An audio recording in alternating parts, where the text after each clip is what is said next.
નમસ્કાર વિદ્યાર્થી મિત્રો, વેબ સંકુલના ઓનલાઈન પ્લેટફોર્મ પર તમારા બધાનું હાર્દિક સ્વાગત છે. આજના સેશનમાં આપણે સમજીશું રેલવે રિક્રુટમેન્ટ બોર્ડ દ્વારા આસિસ્ટન્ટ લોકો પાયલટની જે વેકેન્સી બહાર પડી છે, તો એની અંદર ક્વોલિફિકેશન શું છે, ત્યાર પછી કયા વિદ્યાર્થીઓ એમાં એપ્લાય કરી શકે છે, ખાસ કરીને એપ્લાય કરતી વખતે સૌથી સેફ ઝોન કયું છે, કારણ કે આરઆરબીના ટોટલ 21 ઝોન છે. તો એમાં સૌથી સારામાં સારું સૌથી સેફ ઝોન કયું કે એમાંથી આપણે એપ્લાય કરીએ તો આપણા એક્ઝામ ક્લિયર થવાના ચાન્સ વધી જાય. ઓકે, તો આજે આપણે એની પર કમ્પ્લીટ ચર્ચા કરીશું, ડિસ્કસ કરીશું. આજના સેશનમાં બનેલા રહેજો એન્ડ સુધી. તમને પ્રોપર માહિતી, સંપૂર્ણ માહિતી આજે તમને આ આરઆરબી એએલપીના સેશનમાં તમને મળશે. Assistant loco pilot. ઓકે, આ એક ટ્રેન, જો કે ડ્રાઈવર વર્ડ ન કહી શકાય, લોકો પાયલટ કહી શકાય, એટલે કે ટ્રેન જે આપણે ચલાવીએ છીએ, બરાબર છે, એની પોસ્ટ છે. આ બહુ સારા લેવલની પોસ્ટ છે. તમે ખ્યાલ આવશે, તમને પ્રોપર ડિટેલમાં માહિતી ખબર પડશે. ઓકે, ચાલો, તો સૌથી પહેલા વાત કરીએ.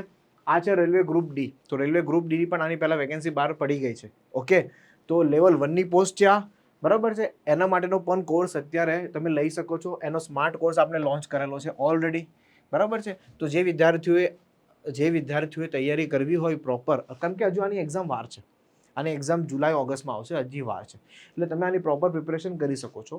50% આની પર ઓફ છે, મળી શકે.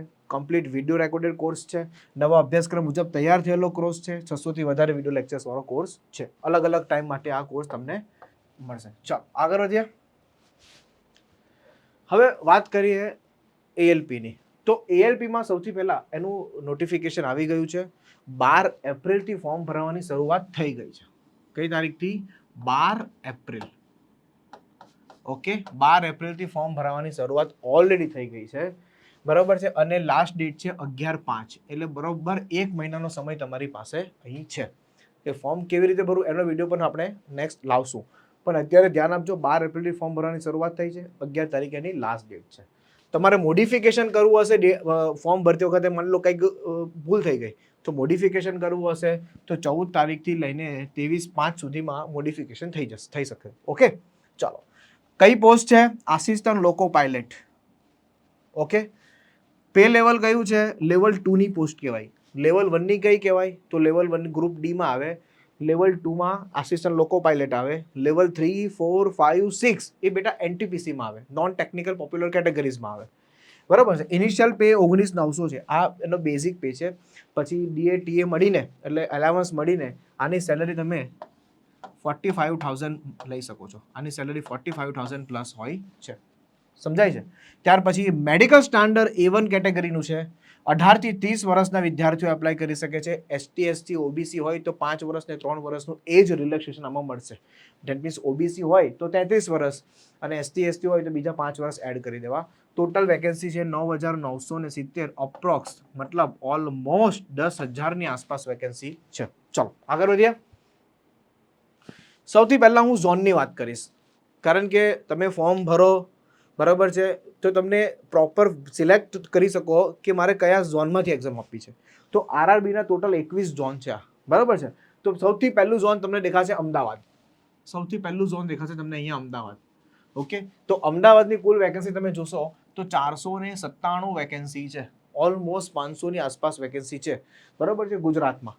પછી ત્યાર પછી અલગ અલગ ઝોન છે. અજમેર છે, અલ્હાબાદ છે, ભોપાલ છે, ભુવનેશ્વર છે, બિલાસપુર છે, ચંદીગઢ છે, ચેન્નાઈ છે, ગોરખપુર, ગુવાહાટી, જમ્મુ કાશ્મીર, કોલકાતા, બરાબર છે. આ બધા અલગ અલગ ઝોન છે. ઓકે, તો સૌથી સેફ ઝોન અમદાવાદ કેમ કહી શકાય, અને બાકીના બીજા ઝોન પણ કેમ સૌથી સેફ કહી શકાશે, હું અમને તમને બતાવીશ આના પછીના સ્લાઇડમાં. પણ અમદાવાદમાં 497 વેકેન્સી છે. હવે તમારા મનમાં વિચાર આવે કે સર મારે અમદાવાદ ઝોનમાંથી ફોર્મ ભરવું છે, તો શું મને ગુજરાતમાં જ જોબ મળશે?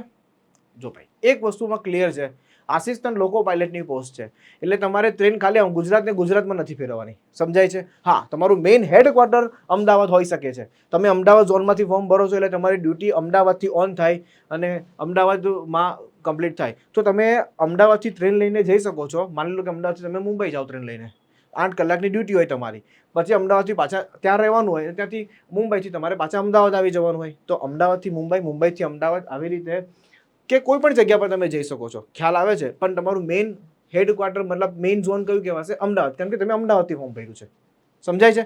એક્ઝામ ગુજરાતી ભાષામાં આપી શકો છો. ચાલો, ક્લિયર છે આ બધી વસ્તુ? નેક્સ્ટ વાત કરીએ. તો હવે આ છે પાછલા વર્ષનું વેકેન્સી અને પાછલા વર્ષનું કટ ઓફ. 2024માં પણ વેકેન્સી આવી હતી. 2024માં અંદર 19,000થી વધારે વેકેન્સી હતી. અત્યારે બેટા 9,970 એટલે કે 10,000ની આસપાસ વેકેન્સી છે.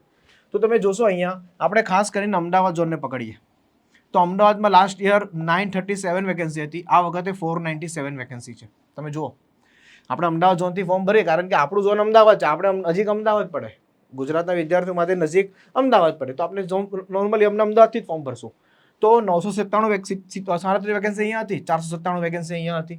તમે એનું કટ ઓફ જોઈ શકો છો કે જનરલ કેટેગરીનું કટ ઓફ 54.54 હતું આઉટ ઓફ 100. બેટા હવે 100 માર્ક્સની એક્ઝામ હોય છે ના. CBT 1 અલગ માર્ક્સનું, CBT 2 અલગ માર્ક્સનું હોય છે અને ત્યાર પછી CBAT અલગ છે. કોમ્પ્યુટર બેઝ એપ્ટિટ્યુડ ટેસ્ટ હોય છે. બરાબર છે. 70% આપણે CBT 2ના પાર્ટ A ના ગણાય છે અને CBATના 30% ગણાય છે. એમ કરીને ટોટલ 100% માટે આ કટ ઓફ બનતું હોય છે. તો ખાલી 54.54 કટ ઓફ હતું. 100માંથી ખાલી 54 માર્ક્સ લાવવાના હતા એટલે તમારું આ ક્લિયર થઈ જાય. બરાબર છે. આ ફાઇનલ કટ ઓફની વાત કરું છું. બરાબર. ત્યાર પછી SCનું 36 છે, STનું 28 છે, OBCનું 41 છે. તમે જોઈ શકો છો અને EWSનું 40.01 છે. તો અમદાવાદ ઝોનથી ફોર્મ ભરી શકો તમે. અમદાવાદ તમારા માટે સૌથી સેફ. તમે જોશો ને અત્યારે સૌથી સારામાં સારું સેફ ઝોન અમદાવાદ છે. આ બેટા સેફ ઝોન છે, એકદમ સેફ ઝોન છે. કટ ઓફ પણ તમે જો એટલું બધું કટ ઓફ નથી. તમે બીજા બધાના કટ ઓફની જોજો તો કોલકાતાનું કટ ઓફ જો 63.44, આનું માલદાનું પણ 63.08.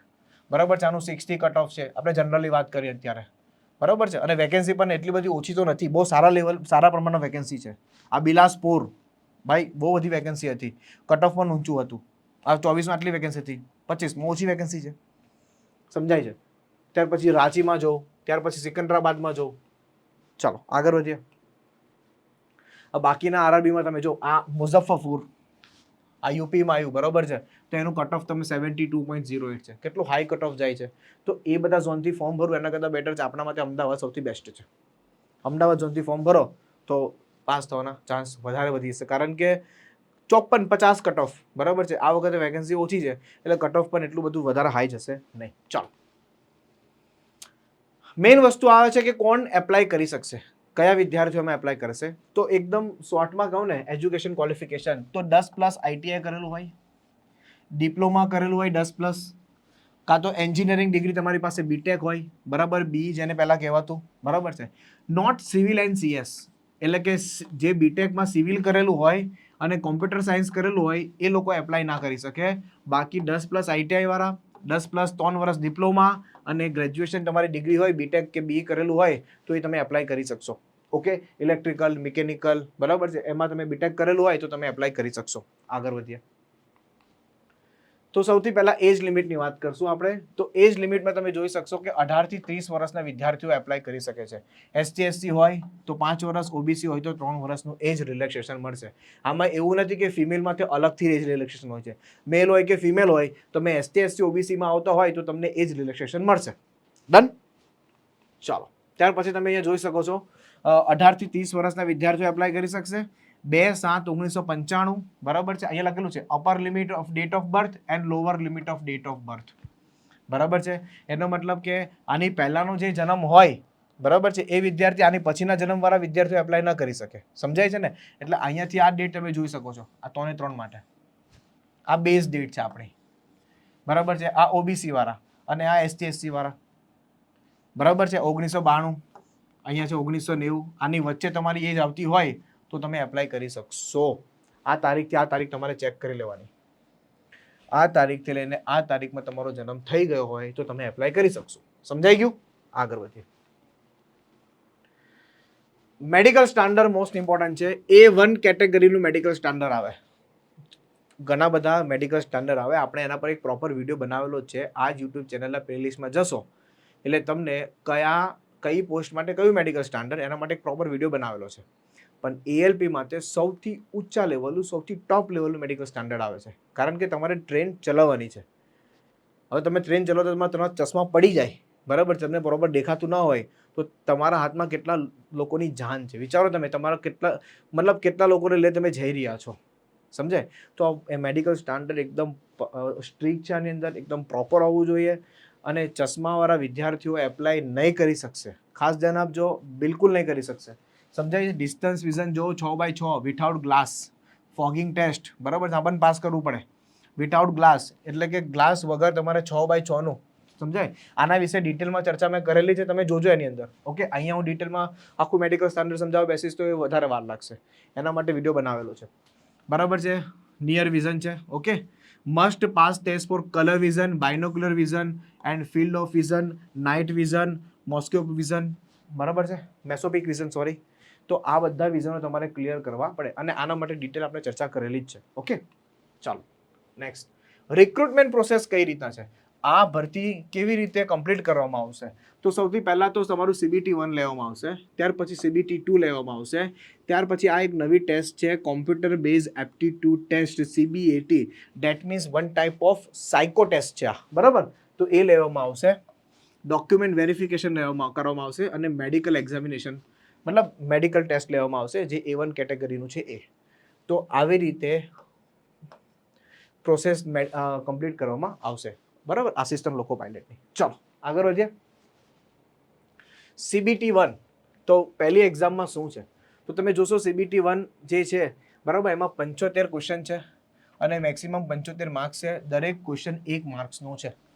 75 પ્રશ્નોની ટેસ્ટ છે CBT-1, બરાબર છે, કોમ્પ્યુટર બેઝ ટેસ્ટ છે અને 75 પ્રશ્ન પૂછાશે, 75 માર્ક્સ હશે. ઓકે, નેગેટિવ માર્ક 1/3 હશે, એટલે 0.333 તમે એક ખોટો ગણો છો તો 0.3 કટ થઈ જશે. ઓકે, ચાલો ડન છે. Normalisation of marks will be done CBT held in multiple shift. દરેક શિફ્ટની એક્ઝામ લેવાય છે, પછી એમાં નોર્મલાઇઝેશન પણ થાય છે. Okay, minimum pass in percentage eligibility 40%, OBC માટે 30%, મિનિમમ આટલા પર્સન્ટ તો હોવા જ જોઈએ, SC માટે 30%, 25% એવી રીતે આપેલું છે. ચાલો આગળ વધીએ. ત્યાર પછી CBT-2 જોઈ શકો છો. તો CBT-2 2 કલાક ને 30 મિનિટની છે, બરાબર છે. ટોટલ 175 ક્વેશ્ચન છે.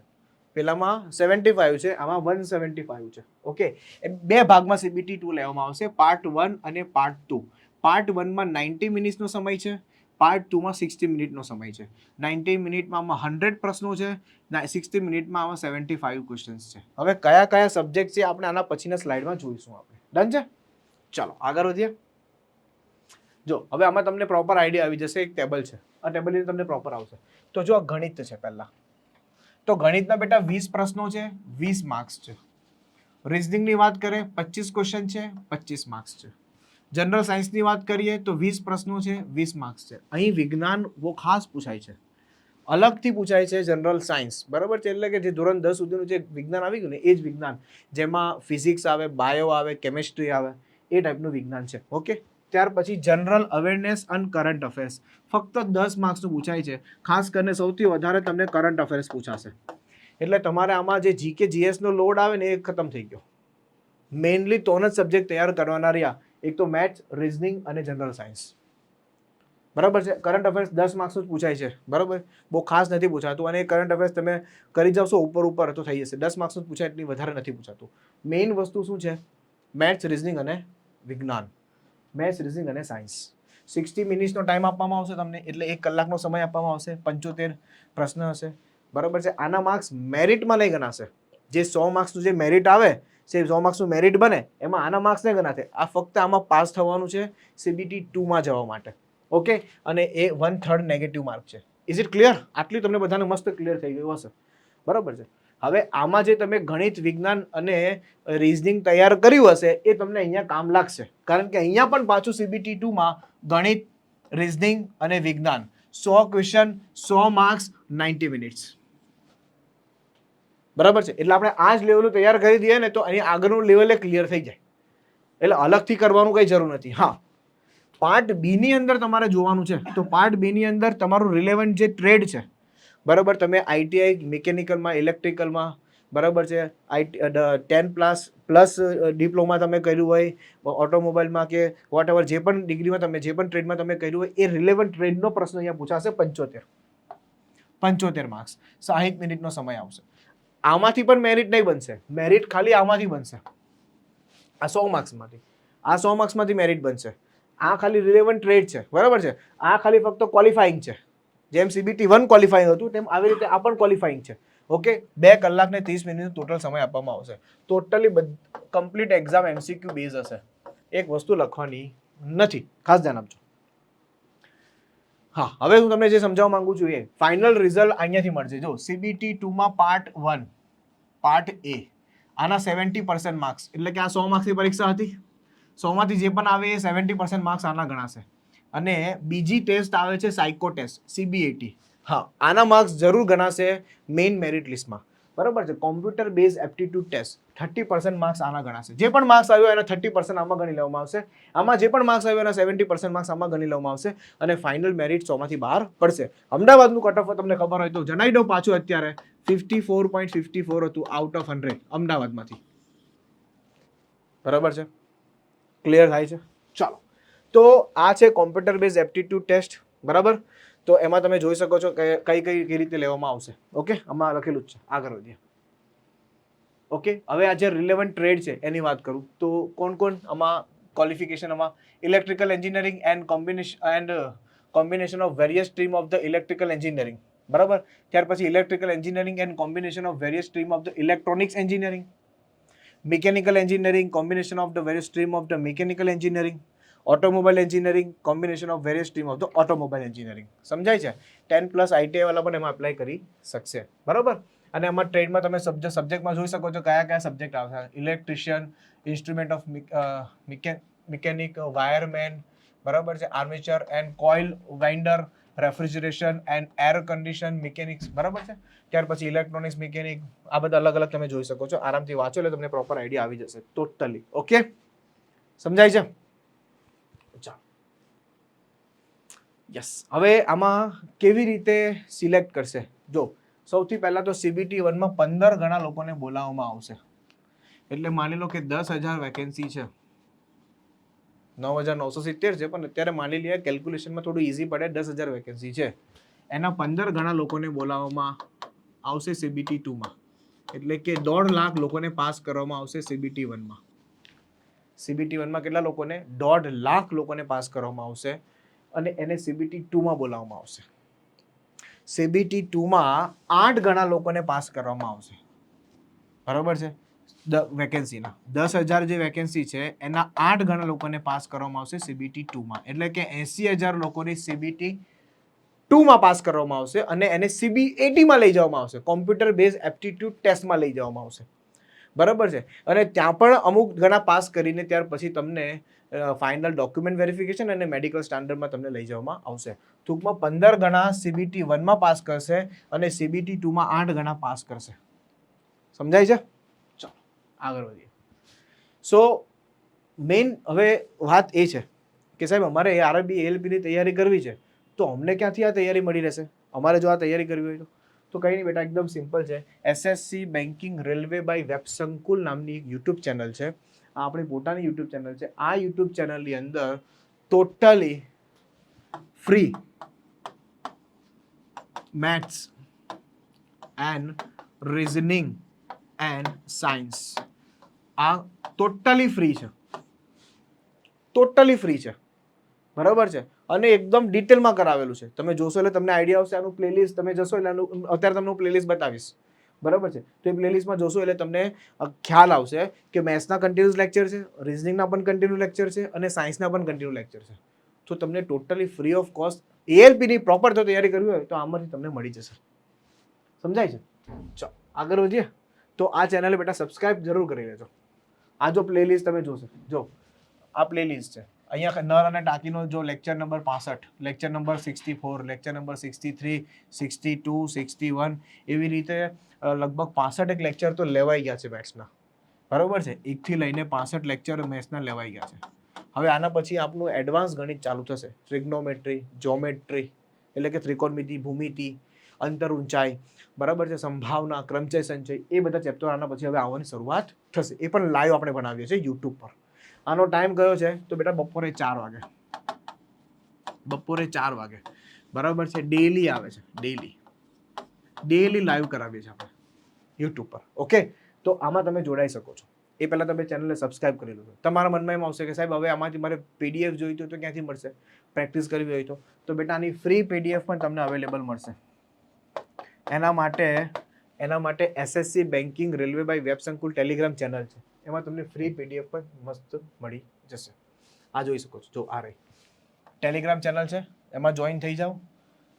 આ આપણે ચેનલ છે, આ ચેનલ પર તમે જોઈન થઈ શકો છો. ઓકે, અને આ ટેલિગ્રામ ચેનલ છે. ટેલિગ્રામ ચેનલનું નામ પણ આ જ છે, SSC banking railway by web Sankul. આ ટેલિગ્રામ ચેનલનું નામ છે. તો આમાં જોડાઈને તમે ફ્રી પીડીએફ ડેઈલી મેળવી શકો છો દરેકે દરેક સબ્જેક્ટની. મેઇન મહત્વના સબ્જેક્ટ કયા છે? મેથ્સ, રિઝનિંગ અને જનરલ સાયન્સ એટલે કે વિજ્ઞાન. બરાબર છે, સામાન્ય વિજ્ઞાન. આ મેઇન સબ્જેક્ટ છે એએલપી માટે. Okay, done. આઈ હોપ તમને બહુ સારી રીતે ખબર પડી ગઈ હશે, દરેક માહિતી તમને પ્રોપર મળી ગઈ હશે. બરાબર છે. તો આ વેકેન્સી જે બહાર પડી છે આની એક્ઝામ, તો એની એક્ઝામનું હજુ કોઈ ડેટ આવશે નહીં અત્યારે, એ વાર લાગશે. પહેલાં બધી એક્ઝામો ધીરે ધીરે પાછલા વર્ષની ક્લિયર થશે અને પછી એની એક્ઝામ આવશે. ઓકે, તો રેલવેની પહેલી વેકેન્સી બહાર પડી ગઈ છે એએલપી. આવી રીતે રેલવેની ઘણી બધી વેકેન્સીઓ હજી બહાર પડશે, જેમ કે ટેકનિશિયનની બહાર પડશે, ત્યાર પછી આ રેલવે આરપીએફની બહાર પડશે, ત્યાર પછી નવી રેલવે એનટીપીસીની બહાર પડશે, ત્યાર પછી રેલવે જુનિયર એન્જિનિયરની બહાર પડશે. તો આવી રીતે આ વર્ષે 2025માં પણ રેલવેની ખૂબ વેકેન્સીઓ બહાર પડવાની છે. એની સૌથી પહેલી vacancy railway ALP assistant loco pilot, આની વેકેન્સી બહાર પડી ગઈ છે. ફોર્મ ભરાવાની શરૂ થઈ ગયા છે. www.rrbgovernment.in માં તમે કરશો એટલે તમને લિંક મળી જશે. અને બીજી વસ્તુ, આના પછીનો નેક્સ્ટ વિડીયો આપણો આવશે કે ફોર્મ ક્યાંથી ભરવા જોઈએ. બરાબર છે, કેવી રીતે ભરવું જોઈએ, બરાબર છે, ફોર્મ ભરતી વખતે કઈ કઈ વસ્તુનું ધ્યાન રાખવાનું છે, એના માટેનો પણ એક વિડીયો હું તમને આપીશ. Okay, thank you so much. મળીએ છીએ આપણે નવા સેશનમાં. જય હિન્દ, જય ભારત.